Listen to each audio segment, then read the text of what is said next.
Specifically at the NFC North, would you take the Packers or the Lions to win? We'll go all day later on, RG3, on that. But Packers or Lions? And Mike T, since you love Jordan Love so much, would you take him over this Lions squad and Jared Goff? No, look, I'm Packers all the way. Now, look, I think the real variable here, Shay, is going to be Jeff Hafley. He was the head coach at BC.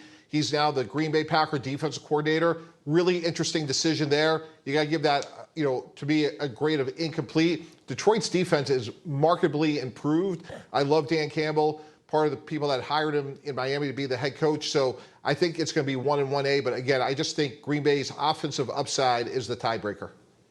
Offensive offside. I got to go with the Lions. The Lions have a much better, explosive offense as well, have a dynamic tight end, and with the addition of DJ Reader and Marcus Davenport giving Aiden Hutchinson that type of assistance, I think you have to put the Lions as the biggest threat to the San Francisco 49ers in all the NFL.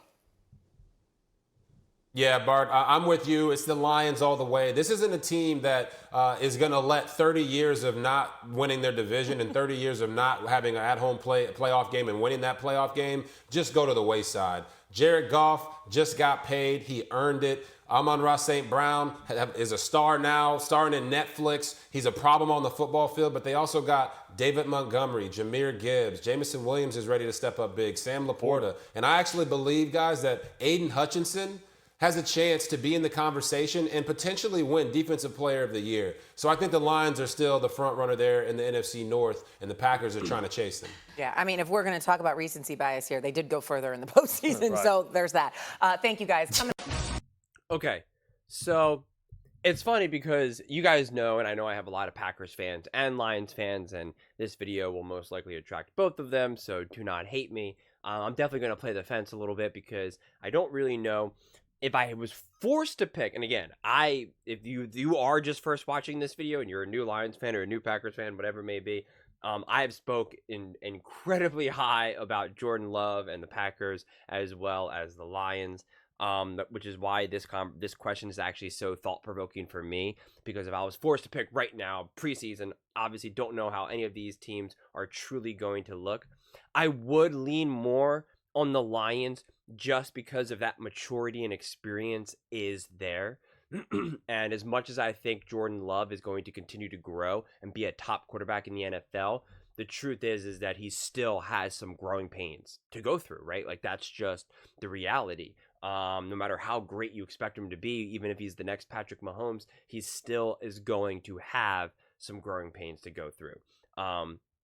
And the truth is that the identity of the Detroit Lions should be a lot more solidified, right? Like, they should really know fully exactly what they want and what they need to do to kind of get them to the next level. And I think they also have made strides to also improve their defense. Now, the question mark for the Lions is has Dan Campbell evolved as a head coach, right? Because he's the Mr. Rough and Tough, let's go for it every 5 seconds, trick plays, this, that, and the third. And that's the thing that truly cost him. And it's not so clear to me that he sees it that way. I think he does. I think he's going to have the force, the hindsight, and understand that he needs to learn and evolve. And, some of the things that helps you get to a place isn't necessarily what keeps you there or even gets you to the next level. So it will be interesting to see. I think Jared Goff is a top quarterback as well. I know a lot. I think he's also grossly underrated. It seems like any quarterback who plays for the Detroit Lions ends up being very underrated. And I really do think that as long as the Lions are all healthy and ready to go, it'll be hard to beat them, no matter who you are. If it was the Lions versus the 49ers again, I would pick the Lions. I really would. I just think that they can be that good, and some of their younger weapons are now going to be more mature.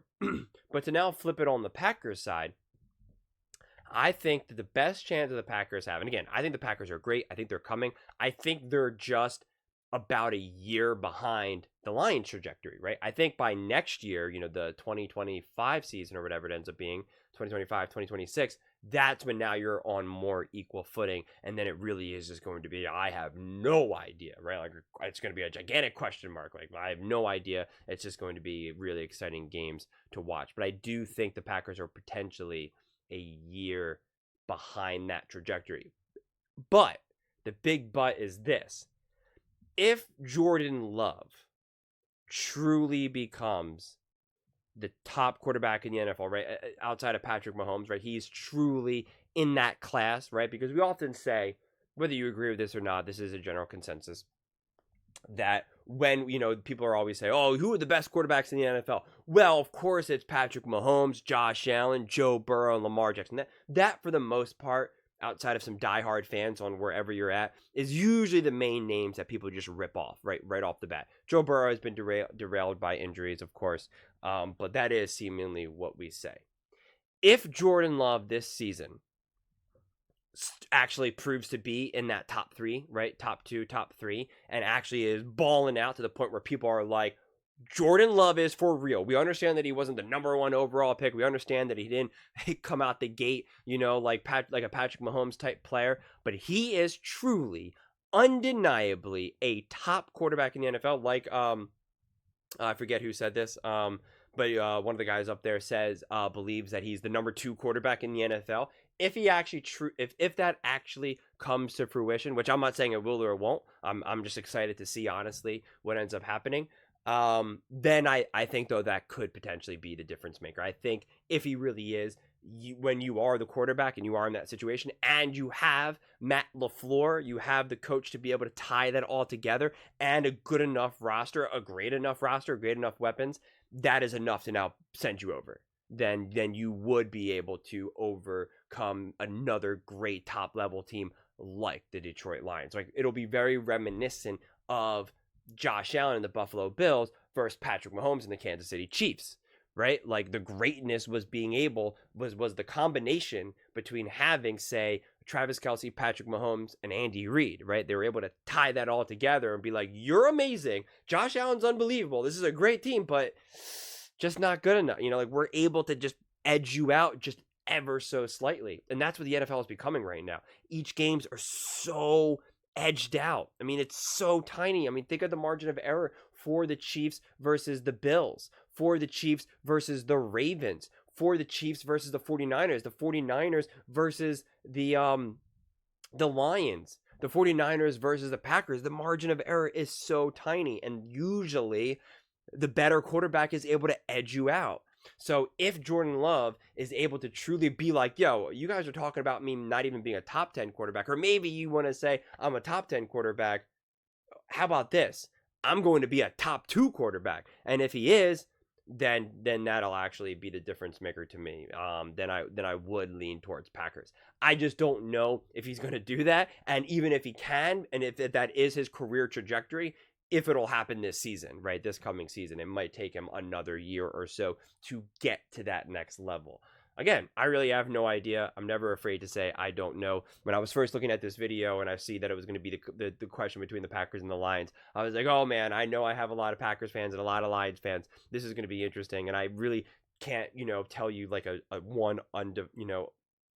defined 100% answer either way, but I think I mapped out what my logic would be in terms of how I could pick one or the other, which is why, it's going to be just really cool to see how this season unfolds, to see where Jordan Love goes, what this Lions team looks like. Do they continue with their identity? Have they learned from their mistakes? Have they grown? Will Jordan Love take a step back at all? Will he continue to progress? Just all fascinating stuff that I really, really cannot wait to see unfold.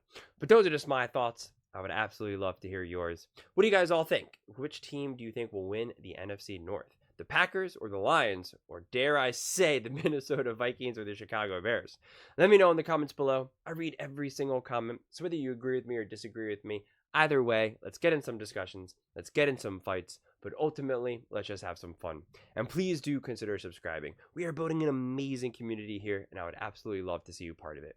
I want to build something that we all genuinely feel connected to, something that we're really excited to be part of. I think we're well on our way to doing it. And please don't forget to give this video a thumbs up, as it really does help with the visibility and the algorithm. Thank you so much, and see you next time.